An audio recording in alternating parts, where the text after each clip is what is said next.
અહેમદાબાદ મિત્ર ન્યૂઝમાં આપનું સ્વાગત છે। રાજકોટના રીબડા ગામે પેટ્રોલ પંપ પર થયેલા ફાયરિંગ કેસમાં ક્રાઇમ બ્રાન્ચે મોટી સફળતા મેળવી છે। આ ઘટનામાં સંડોવાયેલા 4 આરોપીઓને આગ્રાથી ઝડપી પાડવામાં આવ્યા છે। આ શાર્પ શૂટરોની ધરપકડથી આ કેસના રહસ્યો પરથી પડદો ઉંચકાયો છે। જણાવી દઈએ કે પોલીસે જે 4 આરોપીઓને ઝડપ્યા છે તેમાં ઇરફાન ઉર્ફે શિપા કુરેશી, અભિષેક જિંદલ, પ્રાંશુ કુમાર જિંદલ અને વિપિન કુમાર જાટનો સમાવેશ થાય છે। પ્રાથમિક તપાસમાં બહાર આવ્યું છે કે આ ફાયરિંગ જૂની દાવતને કારણે કરવામાં આવ્યું હતું। આરોપીઓની પૂછપરછમાં એ વાતનો ખુલાસો થયો છે કે આ ફાયરિંગ હાર્દિકસિંહ જાડેજાના કહેવાથી કરવામાં આવ્યું હતું। મહત્વનું છે કે આરોપી વિપિન કુમાર જાટને ફાયરિંગ કરવા માટે ₹5 લાખ આપવામાં આવ્યા હતા, જ્યારે અભિષેક અને પ્રાંશુને $1 લાખ ચૂકવવામાં આવ્યા હતા। હાર્દિકસિંહ જાડેજા અને અનિરુદ્ધસિંહના ભત્રીજા વચ્ચેની જૂની અદાવતને કારણે અનિરુદ્ધસિંહના ભત્રીજાના પેટ્રોલ પંપ પર ફાયરિંગ કરવામાં આવ્યું હતું। આ કેસની તપાસ ચાલી રહી છે અને પોલીસે હાર્દિકસિંહ જાડેજા સહિત અન્ય સંડોવાયેલા લોકોની શોધખોળ હાથ ધરી છે।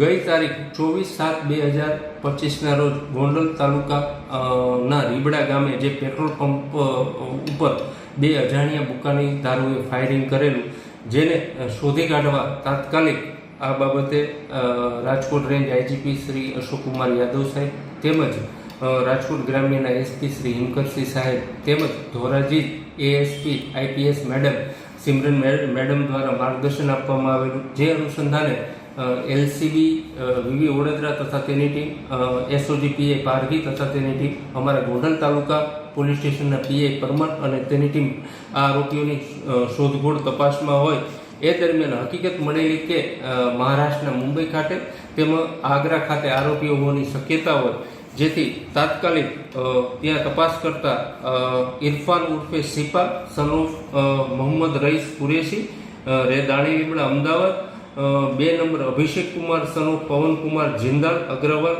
મૂળ નવી પોસ્ટ ઓફિસ સુરજગંજ સદાબહાર જિલ્લો હાથરસ યુપી, ત્રીજો પ્રાંશ કુમાર સન ઓફ પવન કુમાર જિંદાલ અગ્રવાલ ઉવ એગંત્રી રે નવી પોસ્ટ ઓફિસ સુરજગંજ જિલ્લો હાથરસ, 4 નંબરનો આરોપી બિપિન કુમાર સન ઓફ વિરેન્દ્રસિંહ જાટ ઉંમર 26 રે નાગલાકલી સદાબાર મદક ભોજ હાથરસ। આ 4 આરોપીઓને ધરપકડ કરવામાં આવેલી છે। આમાં બનાવમાં વપરાયેલ હથિયાર પિસ્ટલ તેમજ મોટરસાઇકલને કબજે કરવામાં આવેલા છે। આ બાબતે વધારે વિગત જાણવા એવી મળેલી કે આ જે ઇરફાન ઉર્ફે શિપા તેના વિરુદ્ધ 27 ગુના દાખલ થયેલા હોય અને તેના ઉપર પાછા પણ 2-3 વખત થઈ ગયેલી હોય। આ ઇરફાન અને હાર્દિકસિંહ સાબરમતી જેલ ખાતે હોય, જેઓ બંનેની ઓળખાણ થયેલી અને આ જે કામના આરોપી જે છે બિપિન કુમાર સન ઓફ વિરેન્દ્રસિંહ જાટ, જેને અગાઉ 3 મહિના પહેલા આ હાર્દિકસિંહે આ જે વિપિન કુમાર હોય તેને પૈસાની જરૂરત હોય, તેના માતાને કેન્સર હોય, જેથી હાર્દિકસિંહે કહેલી કે ગુજરાતમાં એક ફાયરિંગ કરવાનું છે, એના બદલામાં હું તને ₹5 લાખ આપીશ। આરોપી અભિષેક કુમાર પવન કુમાર જિંદલ અને પ્રાંશ કુમાર પવન કુમાર જિંદલ આ બંને તેઓને હોટલ ખાતે મળેલા હોય અને તેની ઓળખાણ થયેલી હોય, જેથી આખો આ પ્લાન હાર્દિકસિંહે રચેલો હોય અને આ ગુનાના આરોપી મુખ્ય આરોપી હાર્દિકસિંહ નાસ્તા ફરતા હોય, તેને અમારી ટીમ શોધખોળ ચાલુ હોય।